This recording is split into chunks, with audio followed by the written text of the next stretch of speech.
થાળીમાંથી ફૂલ ઓલીને હું તમારા ત્રણેયના હાથમાં મૂકતો અને કહેતો કે જાઓ ભગવાનના ચરણે થઈ આવો.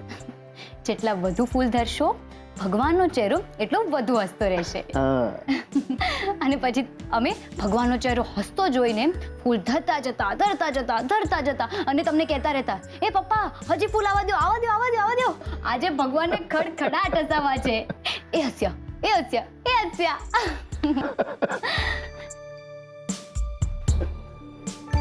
પપ્પા,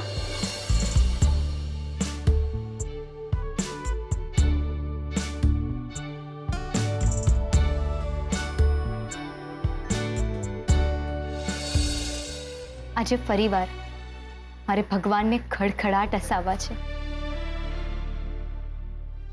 તમારી મદદ મળશે?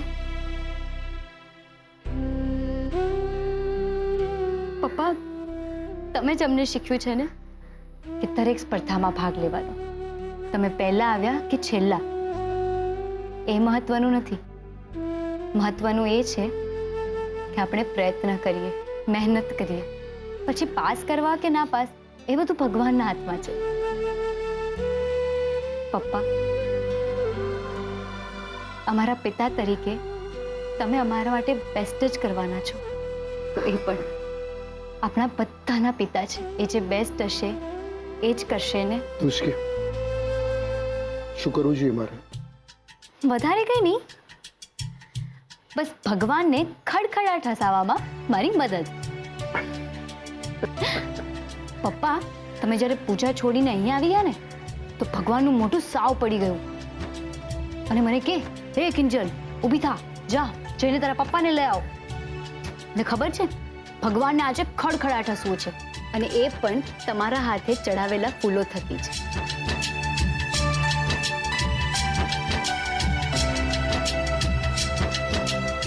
અને હા, ભગવાને હજુ પણ એક વાત કીધી મને, મારે રોજ હસવું છે, ખડખડાટ હસવું છે, આજે કાલે રોજ દરરોજ. તો પપ્પા, મને વચન આપો, આજથી ભગવાનને ખડખડાટ હસાવવાની જવાબદારી તમારી.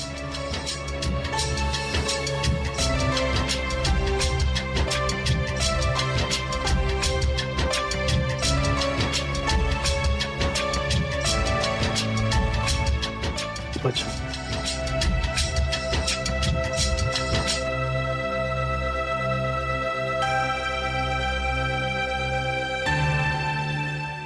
અરે ભાઈ, આજે તું ના પાડે ચાલે જ નહીં. એક પેંડા નહીં, તારે તો 4 પેંડા ખાવાના છે.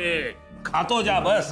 અરે હા પણ એ તો કહો કે વાત શું છે? બેટા, વાત તને ગમે એવી છે એટલે તો આગ્રહ કરું છું આ મોડું મીઠું કરવાનો. હા, પેલો ચા વાળો અને એનો પરિવાર એમના હાથમાંથી દુકાનની જેમ હવે ઘર પણ ગયું, રસ્તા પર આવી ગયા છે. હવે માથા પર છાપરું નહીં, ખુલ્લું આકાશ છે. શું વાત કરો છો? ક્યારે થયું આ બધું? ને તમે મને કહ્યું પણ નહીં. શું ફેર પડે છે એનાથી? તું ખુશ છે ને? હા, તમે કહો તો પેંડાનું આખું બોક્સ ખાઈ જાઉં. બસ તો આખું બોક્સ હવે તું રાખી લે અને ઝાપટવા માંડ બધા પેંડા. બેટા, હું તો એટલું જ ઈચ્છું છું કે તારા કલેજે ઠંડક થાય. થઈને ઠંડક? કેમ ના થાય અંકલ? ત્યાં કેટલા બધા લોકો હાજર હતા અને કિંજલે બધાની વચમાં. જવા દો ને અંકલ, મૂડ ઓફ નથી કરવો. Good good. બેટા, હવે આ જ મૂડ જાળવી રાખજે કાયમ. ઓકે? અરે અંકલ, પણ મને એ તો કહો કે આટલો મોટો ચમત્કાર થયો કેવી રીતે? શાંતિલાલ, બસ એટલામાં સમજી જા બધું. ઓહ, સમજી ગયો, બધું જ સમજી ગયો. દુશ્મનનો દુશ્મન આપણો દોસ્ત. બરાબર છે, પણ બેટા એક બહુ મોટો પ્રોબ્લેમ છે. તારો જીગરી મિત્ર આપણો દુશ્મન બની ગયો છે. એનું શું? એટલી મહેનત કરીને મેં એ ચા વાળાને ઘરમાંથી બહાર કાઢ્યો, રસ્તા પર લાવ્યો હું. તારા એ મિત્રએ એને આપણા જ એક બંગલામાં રહેવાની પરવાનગી આપી દીધી છે. ઠીક છે અંકલ, કઈ વાંધો નહીં. 2-4 દિવસ રહેવા દો, પછી કઈને ખાલી કરાવી નાખીશું. એ શક્ય નથી ને, કારણ કે પ્લોટ, એ બંગલો બધું રૂપેશના નામ પર છે. ઠીક છે અંકલ, થોડા દિવસ રહેવા દો ને. પછી આપણે આનો પણ કંઈ ને કંઈ તોડ કાઢી લઈશું.